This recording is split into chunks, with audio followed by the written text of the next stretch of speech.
Right, thank you very much for joining us on the latest episode of Absolute Cuts. Absolute Cuts. We're back in my house again. Yeah. Because it's October holiday week, so I can't get rid of the kids. You can't get that. Sounds like you want to do. I know. I'm gonna move back because I realise we're sitting on pillows. I sat on a pillow and I didn't need to. It's almost like we need. You need a bit of purchase. Yeah, you need height. But then I also noticed because this is quite a relaxing, laid-back couch, I look like a right fat bastard in the whole of the episode last week. So I'm going to try and keep up like that. Yeah. But also, this is also not the most comfortable scenario to sit in. So I'm in two minds. I've got a good one going here. You've nailed it. Whereas I've now moved the cushion from under my arse. No, it looks like I'm standing up and you're sinking down. Yeah. Couch is slowly eating your arse. This is good content for all the people. Most of the people that only listen to it on audio. Yeah, that's true. This is the kind of quality you're missing by not tuning in on YouTube. Thank you as well to all the brand new Patreon people. Buzzing with that. Yeah, blown away. I don't think either of us expected to get that. Yeah, because it's quite in a week. Because I know it's I don't like saying it's a niche podcast, because it's about the thing, but also it is kind of, Yeah. It's a broad one. Everyone likes films. I feel like if anybody doesn't like film, it's like my dad. They're a psychopath. He doesn't not like films, but he goes like, I don't like music. Yeah, you can't just say that. There will be some people that don't like films, I imagine. But I don't understand how you could say you don't like films. All films. Yeah, just across the board. Nope. Because you couldn't. Because there are quite a few people that say they don't like music. Yeah, which is a weird thing. Yeah, I don't trust them. And then there'll be more people that say they don't like books. That's fair. And I don't that like means books. You can't read. What do you mean you don't like books? It's a fucking insane thing. I only like one book, and that's the Bible. It's Mein Kampf. Yeah. Oh God, what was the talk about Mein Kampf? Oh no, it's not about Mein Kampf. I wasn't going to talk about Mein Kampf. People, by the way, in the Patreon have been wanting the return of bald news. I know. I don't have any bald news. I do. Right. Okay. Because I can't find any good bald news. I found fucking 10 out of 10 bald news with the funniest article in the world to follow it. I was like, I'm going to save this for bald news in case we couldn't find anything, right? And there's Thomas Tuchel's Wikipedia up. Hey, look, okay, this is from LBC. Right. Okay. So reputable. Yep. Calling a man bald is sexual harassment. High Court rules. Right. So. First of all, you better start sweating because that's you done. Yeah. Right. But listen to this, right? It just gets way funnier when you start reading this. A judge has said using the word about a man could breach equality laws because it is inherently related to gender. It's not. It follows a lengthy case brought by electrician Tony Finn, who claimed he had been sexually harassed by his boss during a heated row in 2019. Right. One balding caller One balding caller told Tom Swarbrick that the High Court ruling was a load of waffle. Judge said there's nothing sexual about the insult. He also pointed out baldness is not exclusive to gender. Commenting it doesn't mean it's necessarily sexual harassment. He added it was most likely that the judge had his own insecurities. Right? Now, did you get a picture of the judge? No, they just have a stock photo of just a bald head. Man. Yeah, stock, but could be any of us. Yeah. Right? Mr. Finn, 64, made the claim against the British Bung Company, where he worked as an electrician for 24 years before he was fired in 2021. So he was fired in 2021, then he went, remember you sexually assaulted me in 2019? He goes, the British Bung Company? I don't know what that's about. The British Bung, B-U-N-G. Right. He was an electrician. You keep reading it and I'll find out what bung means. Right, this is the good part. And this is where I'll end it after this, right? But he said he was a victim of sexual harassment after comments were made about his baldness, including being called a stupid bald cunt by his supervisor during an argument. The wee cunt just written out like the C. He was called a stupid bald cunt by his supervisor during an argument. His supervisor, Jamie King, then also threatened to, and in quotes, deck him. Mr. Finn recalled saying the encounter left him fearful for his own personal safety. Basically, this guy was then the judge was like, "Listen, this is sexual harassment." And right. end of the Right, what's the sexual aspect of They're it? trying to say that it's gender related, but I think they wrote sexual harassment, but I think they're trying to say it's sex-based harassment. Aye, that makes more sense, because it's not sexual harassment. Like, that's like Well, he said he feared equating from it his... to slapping someone in the arse when they're getting on the tube. That's not... He said it made him fear for his own personal safety, though. Yeah. You stupid bald cunt. And he went, no, put your dick away. I can't find anything about this, but I can't find any record of the British Bung Company. Yeah, I don't... What the hell's what's a bung? I don't know. It sounds like they make bungs, but... I don't know what a bung is.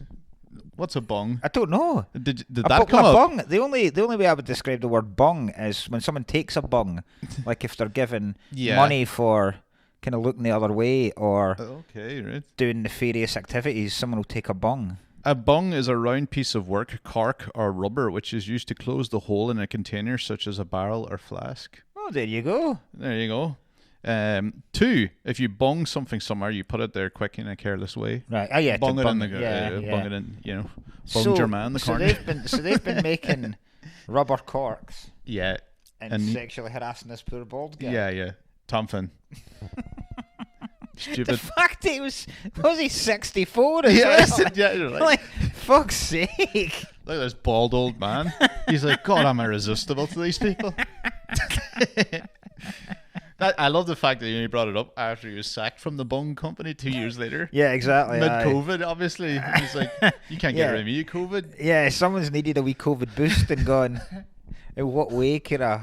It's Jesus. Do you reckon that's what now I'm gonna? It's opened my eyes a bit because I can sue so many people. First of all, this could be your Me Too movement. Yeah, this could absolutely. Be. But it's gonna be really disappointing though if you were to say if you were to turn on the Vince McMahon documentary, and the only thing is Steve Austin going, he called me a bald cunt. A big stamp over his face. Rapist.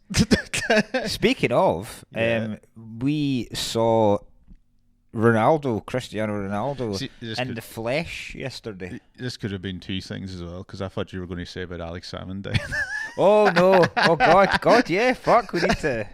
But yeah, you saw Ronaldo in the flesh. Yeah, because Scotland are playing Portugal tonight. Yeah. And yesterday there was reports in the paper that they were the whole team were staying in a hotel called the Cameron House, which isn't that far from where I live. Yeah. So, because the kids are off, they were like, "Can we go to that hotel and just see if they're about?" And I was like, "Aye, we'll do it." Like, but I don't imagine that they will be. But I think because there'd been pictures in the paper of him like using the pool in the gym and shit, the way they made it sound as passerbys were just milling about the hotel, which it wasn't like that at all. You went there and it was secure as fuck.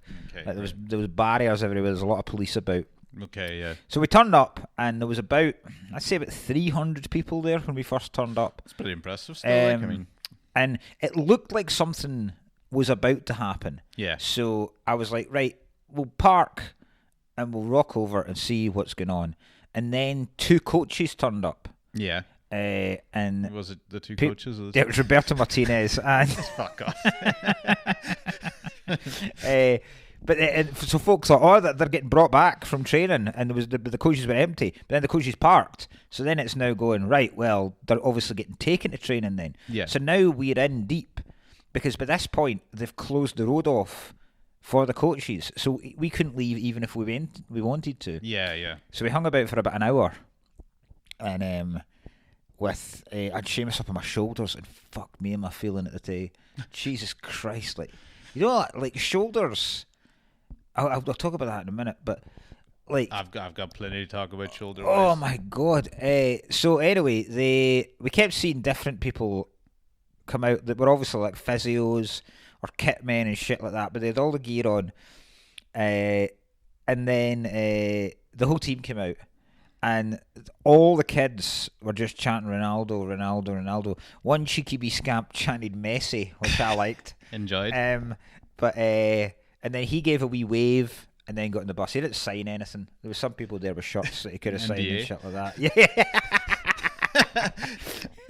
Did he give you a wee wink when he went out? He waved to everybody. Did he and he did seemed... you do it, Ronaldo? And he gave you a wee... Yeah.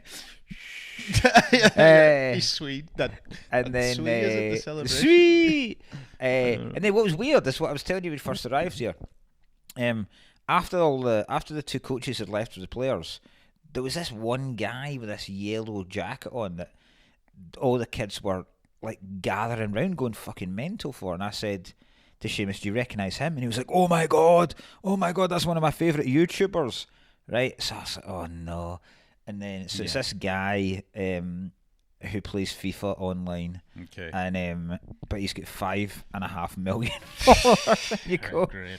fucking hell, man. It's the population of Scotland. Scotland, is it? Yeah. But to be fair, he was a lovely, lovely guy. Yeah. And he took a photo with him and signed his shirt. But I was like, when she was like, "Can I get his signature?" And I was like, "Well, we don't have anything on us." He was like, "I'll just get him to sign," because he had a white T-shirt on. And I was like, "Well, that's a ruined T-shirt now." And also, really, who like his name? I think his name's Foot Crunch or something like that. Foot Crunch. Sounds like a cereal. He does, aye. All right. So he signed that. He just signed it Foot Crunch, and I'm like, really, when are we ever going to look at this ever again? Like, this thing is that, like, I'll give it a week, and then the thing's getting washed. Do you think it's you can't underestimate the power of YouTube, man? It's unbelievable. Sure. Just shows you the disparity of the media now. Yeah. The fact that this guy can exist with more fans than most stand-ups will have. Yeah. Certainly more YouTube subscribers than pretty much any stand-up in Britain that I could think of. Yeah, definitely. Yeah. And still, I didn't have a fucking clue who he was. I used to be famous. You did, right? It's all went to shite now. You did, right? Remember, that's our one, our UFC. Yeah, when you were getting flocked. It's like, thank you. That was all YouTube, wasn't it? As well? That was all YouTube, yeah. It just shows you, like, people just absolutely fucking, like... Do you know, I kept thinking about this the last day, because, like, I left that years and years ago, but you know the way everything exploded now with TikTok? Yeah. And all of that stuff? That's exactly what it was back then. Yeah. I reckon, like, if that fax and, like, Fragile or whatever, if it started, like, if I started doing it 5 years ago, I can't even imagine the numbers it would be putting up you could before be. before algorithms and all that shit. Because that was early doors, wasn't it? It was, I mean, not early doors for YouTube, but in terms of people doing it over in Ireland. Just content for the sake of it, yeah. There's a guy the kids watch called Chuff. Right? Chuff, and he fucking... like, I've watched they've made me watch some of his stuff, and it genuinely baffles me. The guy's in his 40s, right? And most of it are reaction videos. Yeah. Like, I know that, see that Mr. Beast dude?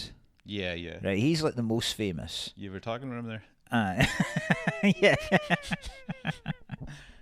Yeah. He, at least he does quite ingenious things where he's like, I'm gonna give so much money to a prize for people that can last in this coffin or whatever, or some shit like that, right? Genius. He'll do that. But at least there's... But this Chuff dude, most of his videos are reaction videos. So they showed me one yesterday where it's like Chuff reacts to 100 of the most insane roller coasters in the world. Right? So it's him watching other clips of people on roller coasters and going, "Oh, you wouldn't get me on that." And that's it. 100 million views. I'm like, I don't understand what this is anymore. Nothing. It's just nothing. It's like, I don't know if it's just people enjoy kind of like talking into nothingness. You know, like, I don't know. I mean, it is. People watching other people play games. Just disposable shite is what. Yeah. Nobody wants anything that they can really have to concentrate or analyse or like this dick into. This is why we've not reached 100 million views yet, because we're too cerebral. Too cerebral. Two coaches. Which one of those? Steve Clark. Fucking chatting about shite. Oh god, that's very funny. And then so you're going to that match, and you had a pig. No, I had a pig on the train here. Yeah, it was kind of creeped me out. There's a guy with a full. Obviously, it's the season for it and all that. Must be Halloween thing, aye. Yeah. But somebody dressed up as he didn't dress up as a pig. He just had a realistic pig head, and he was just staring people down on the platform in Queen Street. And then went. Was it the kind of pig mask that they have in Saw?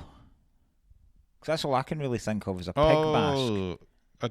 Was it like a cartoon pig or no, a realistic actual pig? Realistic pig. See, that's terrifying. yeah, it was like an actual pig. Animal masks on anyone are fucking scary. Yeah, because I always think sex.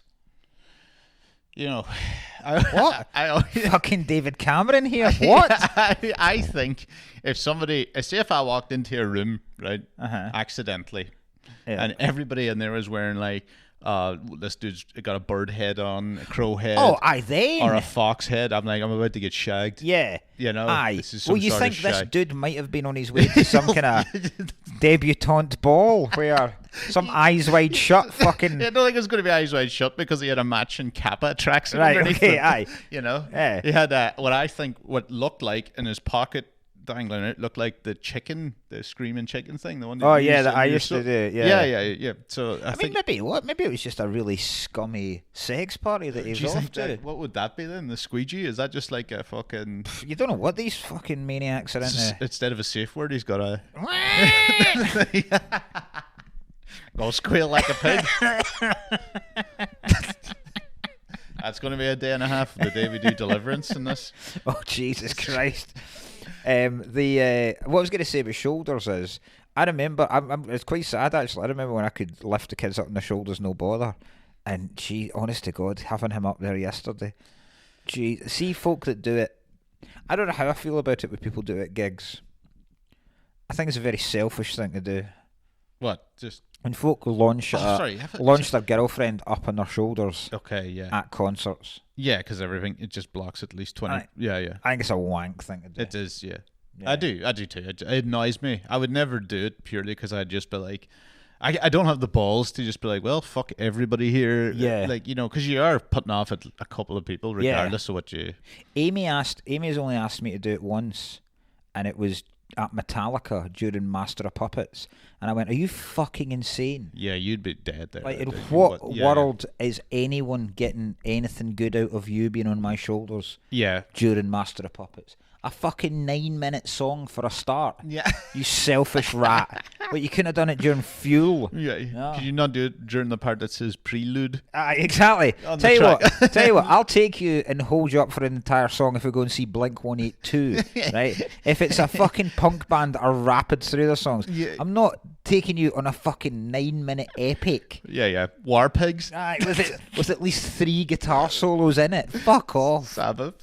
Oh, that'd be great. Jesus. I remember I have a problem with my left shoulder all the time, much like everything. There's something wrong, but I kept going during COVID. A few times I went to this chiropractor to see if he would sort it out. He didn't. I genuinely think he molested me. He was like a Canadian guy, right? And you'd land in, and he had like shorts always on and a pair of flip flops. Right? That's Canadian right off the bat. Right, and he was a nice dude, like for a while, but then I just started realizing, like, because he would lie flat on top of you. What? So if you lay on I was sitting there going like, only recently I kind of went, geez, I'm not sure if this guy was legit here or was I like sexually harassed or something. Right? That's what he was basically just. I don't know if on you. Yeah, there was times he was basically. You now don't know if chiropractor was what he was. No, I don't know if there's a chiropractor or someone who goes to chiropractors now going like, no, that's standard kind of behavior there. But I would be lying. I'd be like lying, and he'd be like, right, and then he'd lie on top of you for a while, and then he'd be like, deep breath, and then you go, and then he'd go, and then he'd pull some shit, but he would lie on top of you and shit like that. What way? So you're lying down. I was face down, and then he was face down. See, no, this is not. I reckon. It's well, you know what? The more I think about it, I'm like, I don't know if he was naked. No, nobody, just him. just him. What a bizarre. And I'm fairly certain that's not a thing. Was this a shocking way to find out? Because I've talked about Thai massages before in this, and how I think that they should quite rightly be banned. Okay. Because I don't think it's on. I don't think it's right to have a small woman crawling on you. I don't think it's right. You don't think it's right? You think it's I don't think. You're trying to say you think Thai massages should first be illegal? First time I got one. Standard ones, not even hand job ones, just a standard Thai. A standard physical Thai massage, deep tissue massage. Yeah. I don't think is right. I think, but the first time that happened, I honestly thought she was taking the piss out of me. Like, I genuinely was like, this cannot be what this is.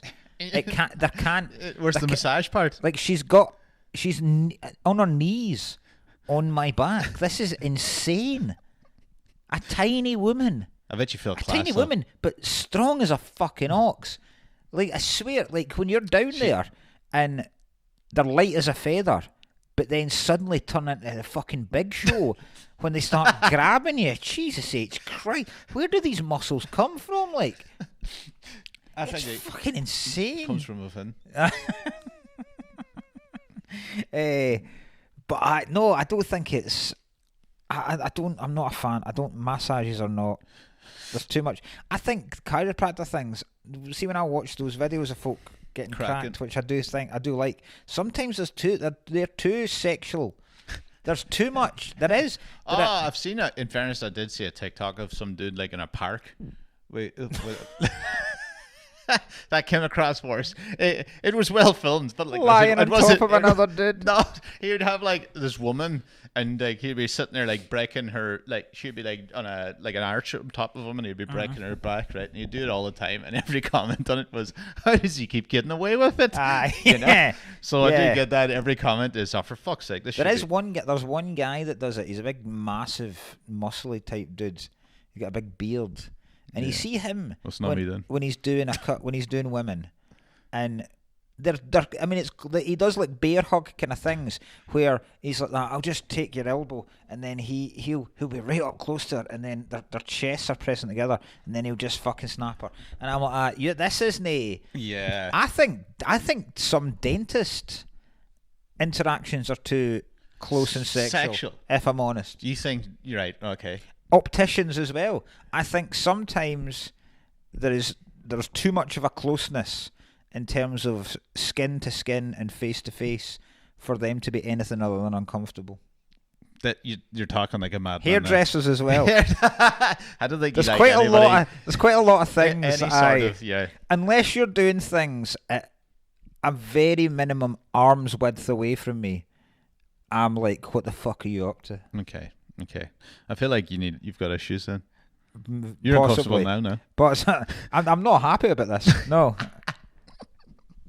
Did you?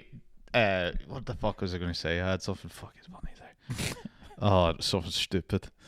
Forget it. I'll come back to it. You've been tempted to whisper something to like a dentist or someone when they're really up close. What would like to a dentist? Aye, but like when they're already opening your mouth. No, well, dentists probably not. Opticians mainly, because see when you're an optician, right? Yeah. They're so close, like you can feel their breath on you because they need to get right up close because they're looking right in your eye. You think you're worried they're going to sneak a kiss? It's crossed my mind. I'm not going to lie. It has genuinely. It's crossed my mind in both ways. It's crossed my mind that they'll try and kiss me, right? And also, I don't trust my own brain to not suddenly go, it would be a right laugh if you gave them a wee kiss. Oh, God, it would cause such a hassle if you kissed your dentist. Or your optometrist, especially, for some reason. I don't know why it'd be even more. Do you know? Did I ever tell you about the time I kissed someone at a corporate? No. Oh my God. Oh, so I was doing this awards night, and the girl that was the woman that was running it and organising it had booked me. She was really, really lovely and was handing me notes and stuff that had been changes. There had been changes in the running order, or one of the speakers had changed or something like that. So she's trying to explain it to me, but there's a band on beforehand, and the band are really loud. So she came up and she's trying to explain. I'm kind of getting bits of it, and then she leant in, right, to obviously get closer so she could whisper in my ear, right? And I thought, for some reason, it's not like we were saying goodbye, and it wasn't the first time we'd met either. But I was like, that's weird. She's going in for a kiss. So I went in like that, right? Not just like the kind of kiss in the cheek you would give someone if you met them for the first time. And the way she'd come in, right at the end, she turned, and I ended up kissing the end of her nose. And it was it's like, this is genuinely the worst thing that's ever happened in life. In the nose. Oh my god. Oh, that's brutal. Do you know you're talking about the optometrist as well? Do you know if they did sneak a kiss? Mm-hmm. They would have a perfect alibi. They'd be like, "You kissed me." He goes, "How fucking blind are you?" Exactly. It's like, my lips are still wet. Just look at the balloon there. Just look at. Then he looks into the little thing, and instead of a balloon, it'll just say, "Tell anyone, I'll kill your whole family." Yeah. Can you read that out for me? You can read that, can you? That'd be excellent. We'll go movie time. Yes. Well, this week's film is. So this week's film is Lethal Weapon, given it to us by Aaron Murtaugh. Aaron Murtaugh, who I genuinely couldn't believe flew from Dublin to Glasgow on Sunday to see my special recording. Oh, great! First time he's ever been in Glasgow as well. First time he's ever been in Scotland. All right. So very, very, very, very appreciate the fact that he would fly over to see that. So thank you for that, and thank you for this week's film. Yeah, was it? Did he like it? Did he like the show? Yeah. I have no fucking idea. Imagine he came in then and it was just like, you owe me for the flight. Him and Kev were there and they both had Absolute Cuts T-shirts on. So. Class. So again, I have to get on to that person who I think is robbing us. Very probably, yes. The merch guy who's robbing us. Yeah.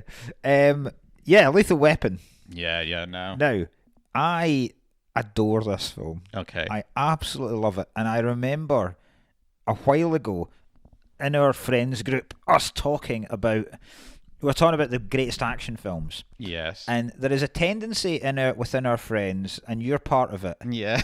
To think that, and it comes with everything.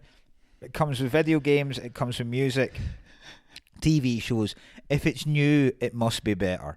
Right? Mm-hmm. So you all were hitting out with fairly right, okay, The Raid, shit like that, right? And then I put in a load of them, and Lethal Weapon was one, and I was ridiculed for even suggesting that Lethal Weapon should be considered one of the greatest action films of all time. It is definitely not the greatest action. I never said it was the greatest. Or one of the greatest. I don't really think it's like...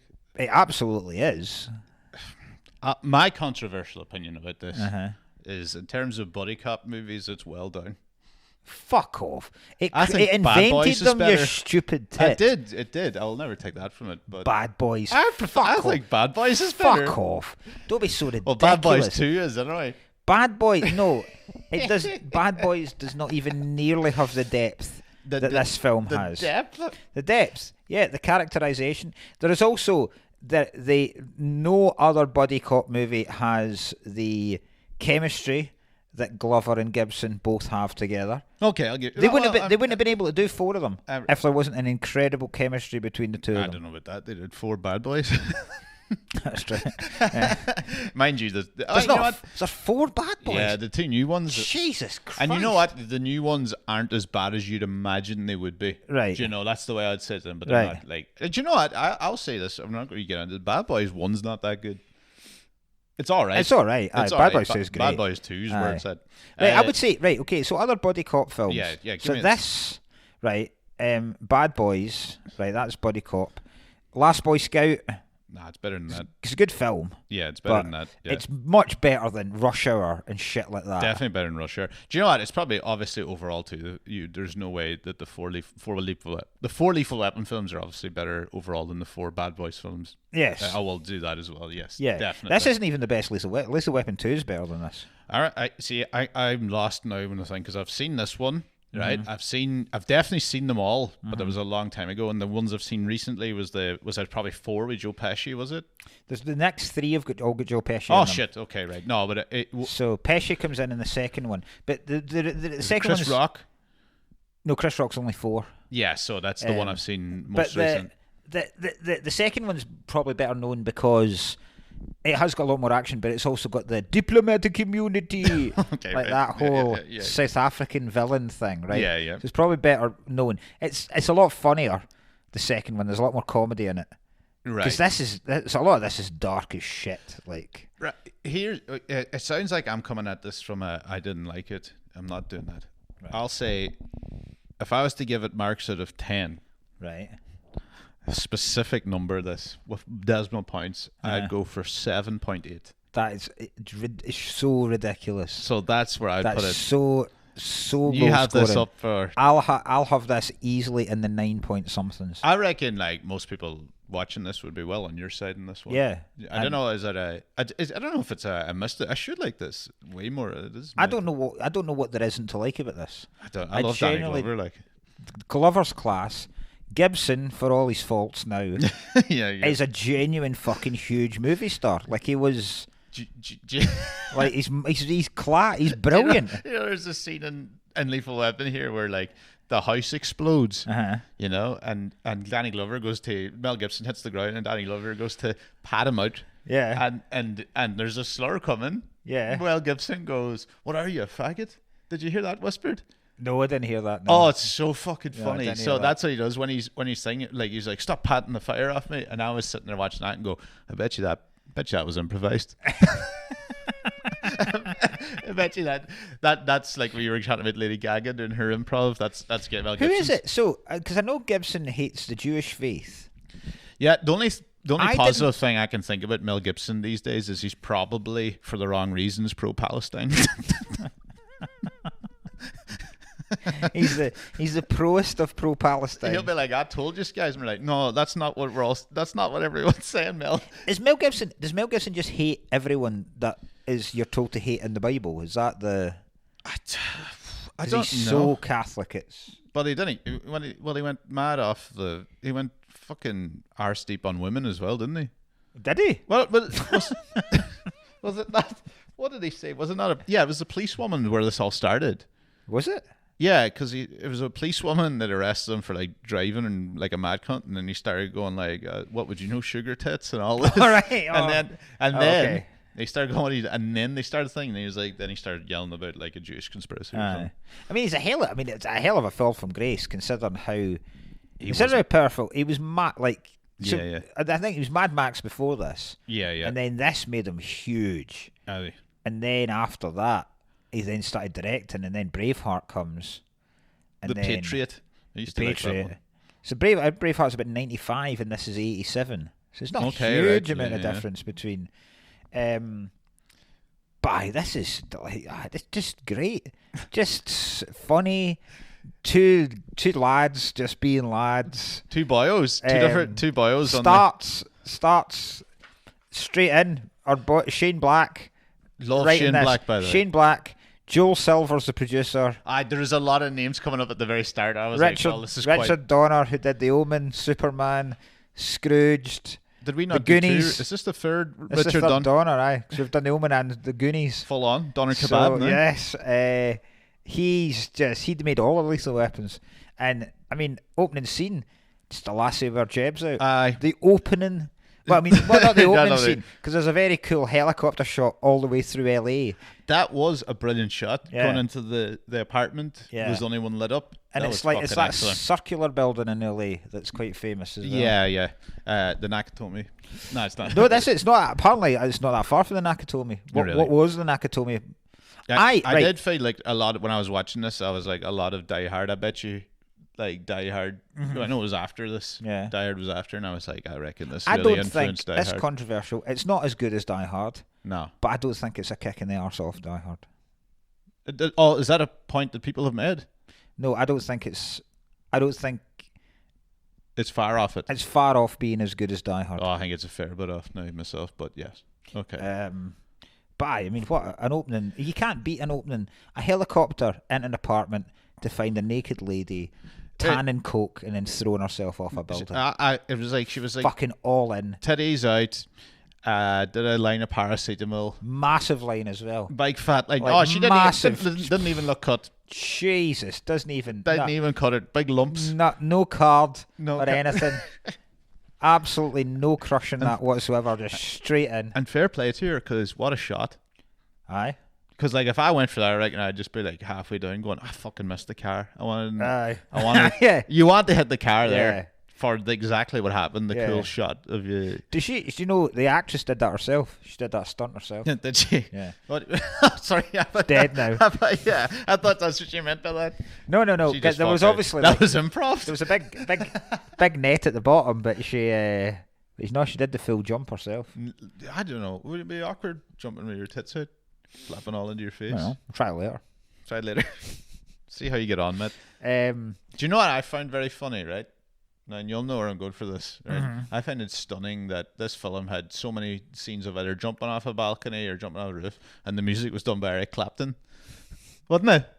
Yeah. You made this. I was gonna bring up Clapton as well. I just saw Clapton, because it was like it just said music by Eric Clapton. Next thing it was just a woman diving off a balcony. The music in this is quite, because Clapton obviously does the wee ding ding ding ding That's not what it is, all the wee kind of blues guitar bits, and then there's a huge amount of saxophone in this. Yeah. Soundtrack. It's unbelievable amount of saxophone. Absolutely brilliant. It's so fucking 80s, this film. It's disgracefully amazing. 80s. I think that might be where I lose it. Oh, no, even the way it looks. Even the titles.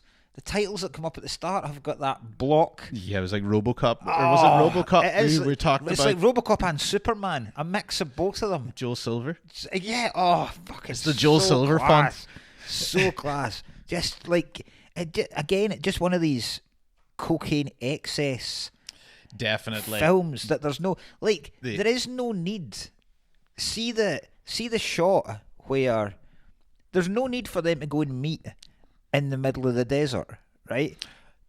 Yeah. Even LA, I imagine that's a fair whack away, right? Yeah. And they give Danny Glover no coordinates, no frame of reference. They just go, right, the something like the Silver Lake out in such and such, right? Yeah. And then you go there and you go, whoa, how does anyone know what this is? Because there are no discernible features. There's no landmarks. There's nothing, right? You're driving in a desert. Yeah. And then he arrives there in like his station wagon, and then two cars and a helicopter turn up, and they do that cool shimmering heat thing. Yeah. And you're like, there's no need for this other than to look cool as fuck. Yeah. There was a big strut as well, and they walking towards just vehicles coming. Yeah. It's like the fight at the end, the fight between Gary Busey and Mel Gibson. There's they don't even hide the fact they have a police car, slowly roll into a fire hydrant so the two of them have to fight wet. I mean, that is utter class. That's so funny. You don't get that anymore. Yeah, you definitely don't. Yeah, I think it's because it would be ridiculed to pieces, but not in a bad way. You mean like that's. Then they start making these. Trying now, all of a sudden, they're trying to remake these because that's what people do, like in fucking films. You know, the amount Mel Gibson smokes in this film is insane. Yeah. He's never not smoking. Yeah. The minute he gets up, he wakes up smoking. That was what I was thinking. They introduced him and he was sitting there taking a puff, completely naked in his wee van. I reckon the reason that this film isn't as universally loved, particularly by people that didn't, because I saw this when I was a wee boy, so it fucking blew me away, obviously, because it was like one of the most exciting things you get to see as a wee guy.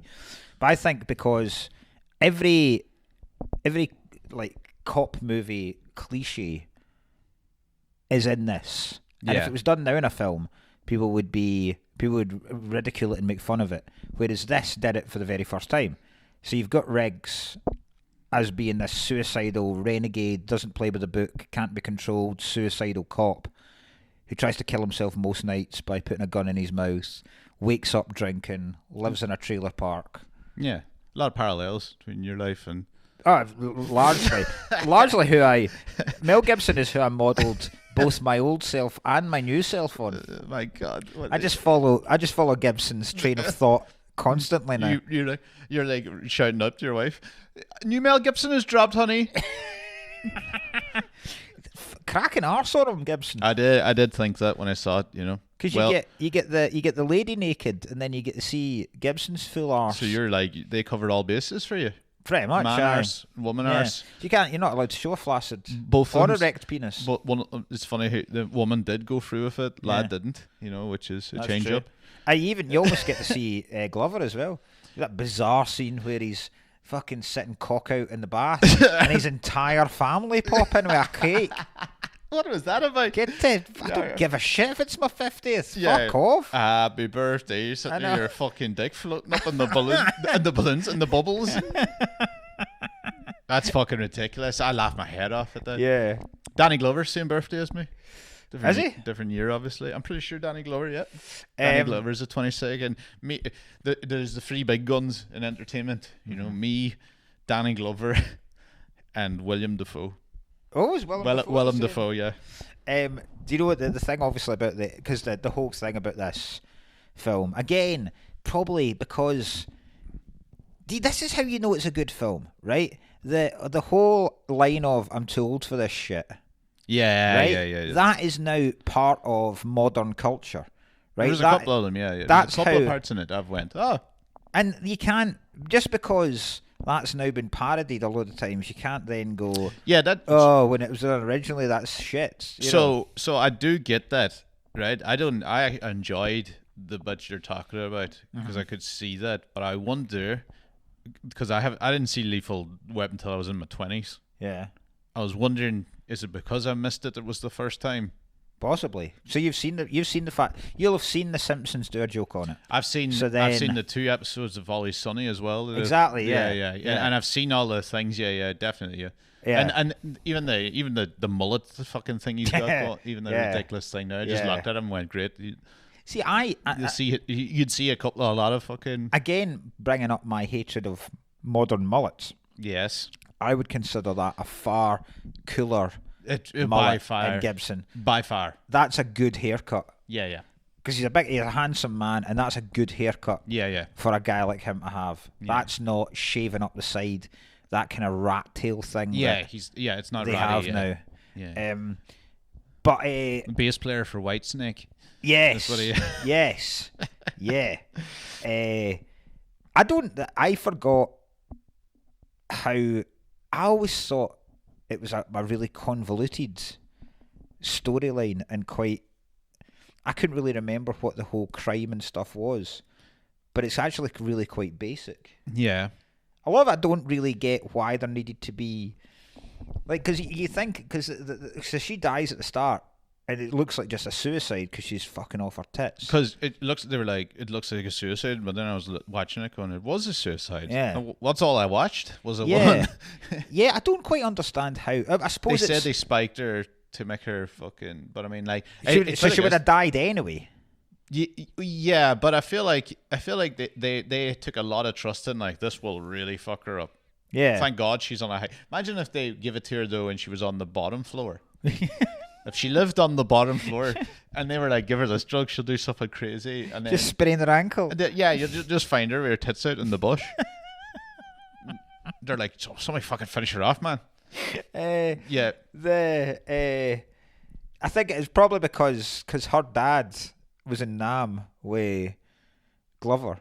Yeah. Because this is a particular thing I like in films. It doesn't happen enough. They just mentioned it straight off the bat too. Guys that were in Nam. Yeah. But now run illegal operations. I fucking love this. It's every time. It's like there's quite a few films with it in it. Nam's still going on in my head, and I'm like, yes. Like, I love the idea of all these shadow conspiracy outfits operating out of Nam. CIA, they overthrow the government. Oh God, I love it. Well, he even says it, doesn't he? Like, we ran everything out of a little base out in Guam. And now, so these guys have gone from being just American heroes to now just running heroin into the country. Yeah. It's very cool. Oh, that's right, because like one of the kids, doesn't he, notices Mel Gibson's Special Forces tattoo. He's like, Special Forces. Yeah. Joshua's got the same one. It'd be great if it wasn't that. As if they were like, what is it? And he's like, Joni Mitchell. The Peaches Tour. All right. I thought it was something. I forgot how actually expert a soldier Gibson's supposed to be in this. See when he's gone about how he shot a guy for 1,000 yards, and there's only about 10 men in the whole world that could do that. Oh yeah, Oh, I totally forgot he's this fucking badass sniper. There is one thing about this, right, that I thought was fucking. Well, you know, in the gun range scene, where they were trying to recap what they've learned about everything in a gun range while they're firing. I was like, what a terrible time to have a meeting, you know. But how are you hearing anything here? Yeah, how are you hearing anything? What a good time. You run down the literal specifics of the case, and they're emptying clips, right? But I was way more impressed with Glover's shot because direct in the center of the head. Because he went like this. He did it like a cowboy. He went bang. Yeah. Whereas your man fucking sat and breathed. Now, obviously, I can tell people are probably like, no, his shots, he did a smiley face, right? Yeah. But he was standing, waiting, and like, I don't know. I would be more impressed at somebody a quick draw and shooting someone in the head from half the distance than somebody taking their time and pinging to it. do a wee smiley face. Yeah. Do you know what would have been a much cooler shot? Yeah. See if Glover had done his direct headshot in the middle of the forehead. Yeah. If Gibson had then taken his sheet and drew the rest, put it up, taken it double the distance, and then shot exactly through his hole. Yeah, but he was that just would have been fucking cool. But they would have probably just went, "You missed." there's no proof. Yeah, I like gun range scenes in films. Aye, I mean, yeah, I do like them. This won the Oscar for sound. Rightly so. Clapton, fucking rightly so. Captain. No, like, I think it was sound effects. So I think it was like purely for its guns and stuff. Aye. Which, in fairness, when I read that, I think I must have read that before it. Because, or else I'd checked it halfway through. I think I might have been on it halfway through the film, but they said it was like sound. They went up for the camera. A lot of awesome stuff in this film. I've got facts. Yeah, got my facts. First of all, do you consider it a Christmas film? No, but it's as much a Christmas film as Die Hard is. You see, probably that's fully within reason, yeah. It's probably... no, it is. Sure, they were in within Christmas trees and everything. It mentions Christmas more than Die Hard. They were in the Christmas trees. They play Christmas music. Yes, I mean... Yeah, actually, you know what, yeah. Sure, that whole scene. And also... by the way, he's real bad at setup. That terrible setup with the Christmas trees where he ends up, like, just, tries to pay them $100 bucks instead of $100 grand. Next thing, a dude jumps out of the tree and just lights. Like, even... if that guy was to shoot Mel Gibson there with that range of a shotgun, he is also going to hit 3 of his friends. Yeah. That was ridiculous that he was like... Do you also notice how Gibson tests the coke? Oh, it's like half a bag he just eats. You're like, yes! Yeah, a real heap spoonful. No wonder this guy's a fucking psycho off the back of a razor blade. You're like, this is fucking class, man. Yeah. If I don't pick him out. But he was the gun, yeah. Remember, he takes the gun off the guy and whatever. Fucking shoot this prick. Shoot him. Shoot this prick. Somebody shoot this prick. He's like, shoot me. Do you know who's also, I don't know if you know this person, because obviously I'm a huge fan of Christmas. Do you know who Darlene Love is? No. So Darlene Love plays... I've seen her name in the Murtaugh's wife. Okay. Darlene Love's like...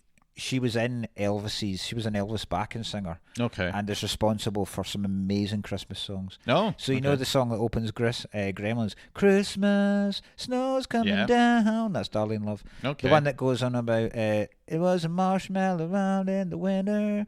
She sang that. She sings the one in Home Alone 2 where he's getting the taxi across the Brooklyn Bridge. Okay, I don't know the song, but she's so she was, they brought her in there. A festive queen. Darlene Love. The love for Darlene Love. We'll talk about the ages thing in a minute, but the facts, right? So, Shane Black, who sets all of his films at Christmas. Okay. Predator. No, he didn't write that. He was only in it. He wrote it. He script supervised on it. Yeah, you're right. He wrote the shot one. Yeah, so Long Kiss Goodnight, that's his. That's at Christmas. Iron Man 3, that's his. That's at Christmas. The worst Iron Man. Can't remember anything else. Is Iron Man 3 the one with the bald continent? You. That bald rat. Hey, that's sexual assault, I think you'll find. Right. Oh yeah, no, Ben Kingsley. Ben Kingsley. I'll tell you Yeah. what, I'm going to get up before I do the facts, because I think Shane Black deserves a lot more respect than I'm giving. I've pretty much, because he did Last Boy Scout as well, so I'm pretty sure that's Christmas. Is that Mel Gibson? No, that's What am I thinking of? Arnie. no, it's Bruce Willis. I'm thinking and, of Last Action Hero. Last Action Hero was also Shane Black. Oh, okay. He wrote them anyway. All right. But Kiss Kiss Bang Bang, It is great film. Christmas. Iron Man 3, Christmas. Nice Guys, I think it's Christmas. Yeah, probably. There was parties. Yeah. Very Kiss So- Kiss Bang. Yeah. Okay. So big Christmas fan. Anyway, my point about him was his original script, right, was so much darker and so much fucked up, right? So I'll tell you some of the scenes that were in it and see if you reckon it would improve or not the film, right? So there's a scene where Mr. Joshua fires a napalm missile at a helicopter and it crashes into the Hollywood sign. Oh yeah, absolutely. You think? Well, I think firing a missile in a helicopter, cool. I don't think it needs to crash into a Hollywood sign. yeah, that might have been a bit overkill. Aye. Yeah. It's a bit Okay. too much. It's a bit too Roland Emmerich. Yeah, remember winning in LA? That was a bit too much like that. Okay, right. This one's good. Okay. General McAllister, Yeah. the main dude in charge of the heroin operation. In the initial script, Murtaugh killed him while he was driving a truckload of heroin, which then caused it to snow. Snowed heroin. That's cool. That's fucking That should have been excellent. in it. That That's feels good. like that's good. That's really good. Nobody's done a snow and heroin scene. No, in the original script, Riggs kills Joshua by stabbing his fingers through his eye and his brain. I don't know about that one. I'm definitely for the middle one. Yeah. The Hollywood, yeah, right. Yeah. There was one with a bar fight with Riggs. The way you first met Riggs is he was sitting in a bar. Two drunks started hassling him, wanting his money. They ended up getting a fight, and he battered fuck out of them. And then the barman offered him a free bottle of whiskey if he would never come back to the bar. I mean, Quite cool. This is that I would go with good there. You know, Yeah. I mean, but then again, I do like his introduction here though. Aye, I think this is better. Actually, yeah. I think finding out he's a proper psychopath slowly. Yeah. Because you only really find out because you find out he's mental when he fights the guys at the Christmas tree lot. But then Yeah. you find out he's really fucking mental when he does the jumper scene and he jumps off with the suicidal guy off the building. That's right. Do you want to jump? Well, come on. I love that. That Let's was jump. good fun. Do you know, like when he jumps, that guy's trying to kill himself, right? Uh-huh. Riggs is trying to kill himself with a bullet. The woman's killed herself, and that was the lethal weapon mental health. It's a big suicide film. It's a big suicide. That's why film. I love it. It's my film. It's made for me. Any other? This one's insane. Right, Yeah. this is the Oh, last. Sorry, oh, great, we have this one. is the very last thing that was in the script. There was a scene where Riggs shot a rocket launcher at a sniper because the sniper was shooting at kids. Yes, That's fucking great. that would be excellent. Yeah, That's really it's good. so funny. Really good. That's great. And then the only other two cool things I know about it are both Mel Gibson and Bruce Willis were each considered for the other's role Die Hard, Lethal Weapon, respectively. Oh God, I like it that it's went the way it has. Different films, aren't they? Yeah. I don't know. I Gibson to be. I don't know. I don't think. No, Mel Gibson. In fairness, Bruce Willis has done Mad Men, but I don't think he's done it as well as Gibson don't would have think done it. they're- And I don't think Gibson would have been John McClane anywhere No, near. I think Willis is better as John McClane because he's like an everyman cop. He's Yeah. not an ex-Vietnam fucking Yeah. psycho bastard. Yeah, exactly. Aye. I think if Mel Gibson was John McClane, there wouldn't be that many Die Hard films. Yeah. Would be the way Yeah. I'd say it. And you know the thing about the ages, right? So the whole thing is that Danny Glover. So how old do you think Danny Glover is when he makes this? When he says, "I'm too old for this shit," how old do you think Danny Glover is in real life? Fuck, I didn't even. 50. No, he's supposed to be 50. It's his 50th birthday. Oh yeah, shit. Sorry, yeah. He looks like he's in his 40s, isn't he? He was only 40 years old. Oh Jesus. 40 years old. Oh, that's worse than The Wire I'm one? I'm older than Oh my god. Roger Murtaugh when he was too old. That is worse than The Wire. Yeah. The Frank Sabatka Yeah, one. yeah. And you know what's even weirder? So Gibson's only 30. So there's only 10 years between them, even though it's supposed to look like Glover's obviously the old timer. And he keeps calling him kid, for fuck's sake. He's only 10 years younger than him. The daughter that Riggs flirts with, she's only 27. Okay. Right? So there's only 13 years between Glover and the daughter. And only 3 years between the daughter and... But it's meant to seem like she's this teenage... She's supposed to be like 15, 16 Yeah, in this? she comes out and does like the twirl, goes like, check out my new dress, and he's walking out the door going, oh, you fucking Jesus fucking Christ. Pump the arse off her so it. It's a weird relationship they've got. Yeah, it is, yeah. He's just like utterly ashamed that she's like, oh, sweet Jesus Christ. I know, because I know what people are thinking, because I am. That's basically wish on bought her that dress now.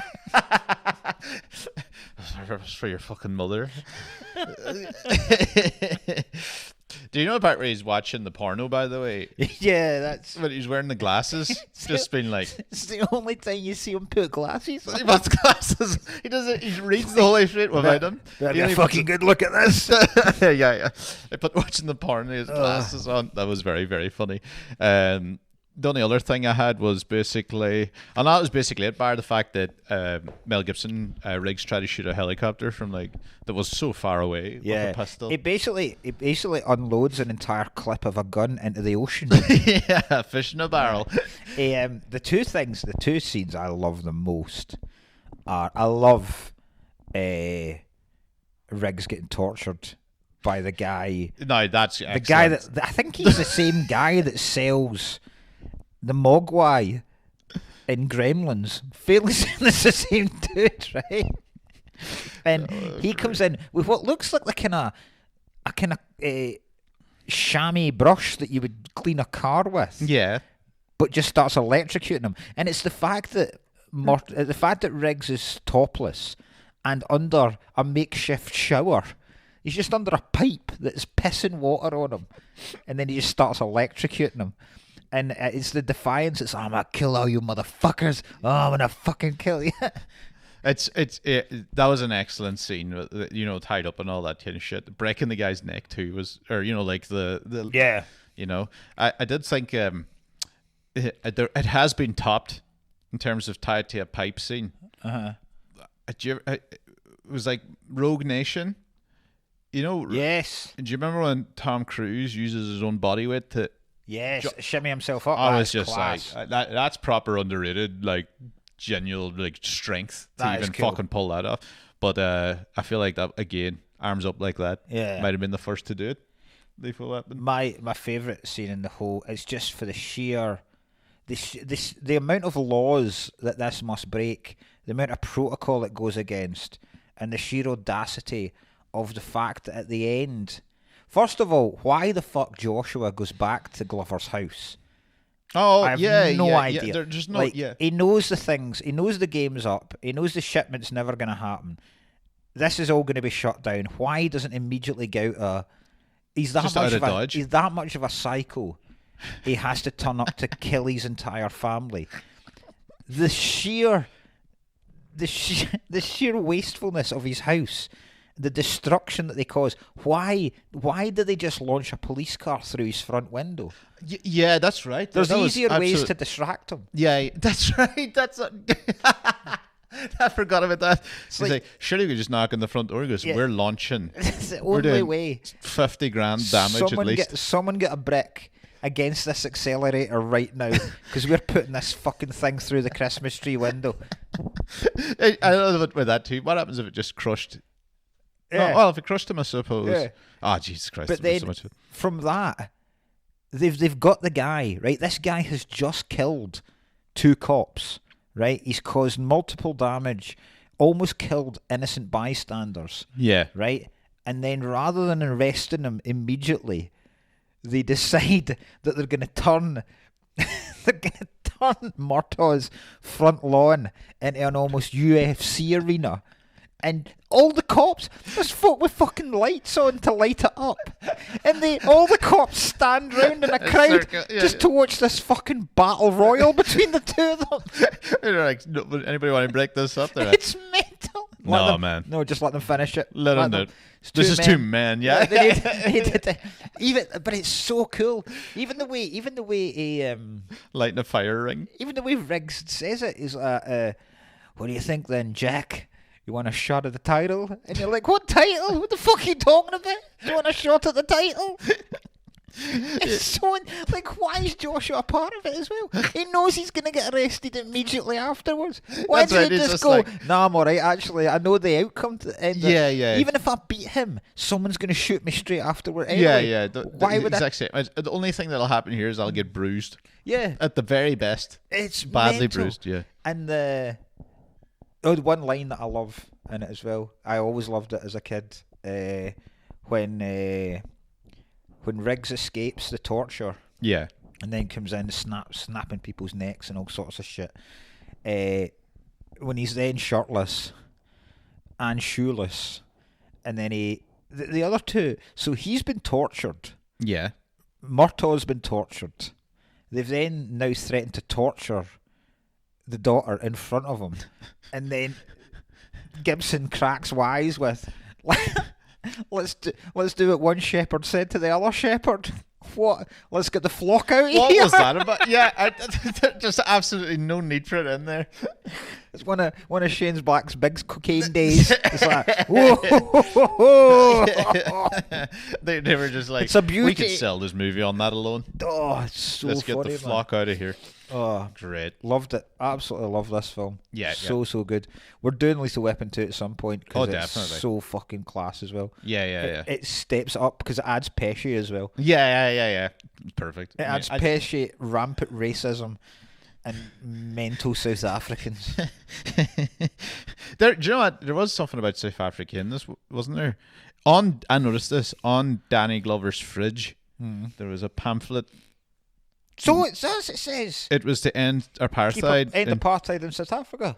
Foreshadowing. There you go. There you fucking go. He had them all done already. He had right up to 4. He had it already done. There would have been 10. That's brilliant, actually. There would have been 10. You know, if Mel Gibson hadn't, Yeah. Do you know that Mel Gibson still has some good films? Like these days. One where he plays Santa is amazing. Oh yeah, he's great in Daddy's Home 2. Aye. He's good in Boss Level. I've not seen that. That's excellent film with Frank Grillo and him. And then he's pretty decent in Dragged Across Concrete. Yeah, it's good in that. Aye. Pretty alright, like in terms of. My other one's Payback. I love Payback. It's a great film. Must watch. It's a really good film. So is Ransom. Oh, I remember. Give me back my son. I remember Ransom. That's really good. Right. So next week we are into Halloween season for the next couple of weeks. Which, if you've been listening for us for over a year, they were 2 of our most fun episodes last year, and we break from the format of finding films in charity shops, where we just pick 2 of our favourites. Someone actually did that films to us, by the way. I keep forgetting that people just kind of forget the fact that we have to find each of these films for £1, because even someone in the thing, I can't remember, someone in the Discord was like, you want to do Dogma? And I was like, absolutely. We're definitely going to do Dogma. If I find Dogma for £1, that's great. If I find Dogma, that's great. And then she sent the link going like, there it is. And I was like, no, I meant to find it for £1. Yeah. Oh no, that's the challenge of it. That's why we end up doing ridiculous films that we'd never ever pick. Yeah. But if it was just a case of us doing our favourite films, Christ, this podcast would be boring as fuck. Yeah. You've seen how not as funny it was from me this week because I love this film. That happens to us, I think. But this week we break from that format because we just pick 2 of our each favourite horror films. Well, I'm not sure if it's my favourite. 2 things. Mine's is a favourite. Mine's is a favourite for me. Yeah. But I don't know. Like, it's so bad because people are like, because we don't get the chance to do horror films that much. We'll probably will. Like, we can do horror films outside. We've done horror films, outside of it. But I realised when people were already in the Discord chatting about their favourite horror films, none of them have mentioned my one. No. All right. Well, continue on. It's about to go anyway. Okay. So, my film will be the Wes Craven re-establishing the slasher genre Scream. Yes, absolutely. I love Scream. Love it. But it's going to be funny as Scream. well because there's a lot of stupid shit in Scream. Yeah. I chose one of my favorite horror films, which is the 2003 version, because apparently there might have been a 70s one. Usually are. The 2003 movie Wrong Turn. Excellent. I've not seen. I think I've only seen once. I've not seen it since the first time I saw it. So. Two of my first crushes in one film. Really? Who? Eliza Dushku? Yeah, I loved Eliza Dushku. And what do you call her? She was in Entourage as Sloane. Emiliano Cherky? Don't know. Cherky, is it? Something like that. Yep. Yeah. So next week is going to be mine, which will be Scream, and then the week after is Ryan's, which was Wrong Turn. Yes. Apart from that, give us lovely reviews and 5 stars and stuff like that, telling your pals. Thank you again to everyone who has signed up to the Discord. That's amazing. I signed up to the Patreon, sorry. I'm going to get on the Discord soon so I can see what folk are talking about. Yeah.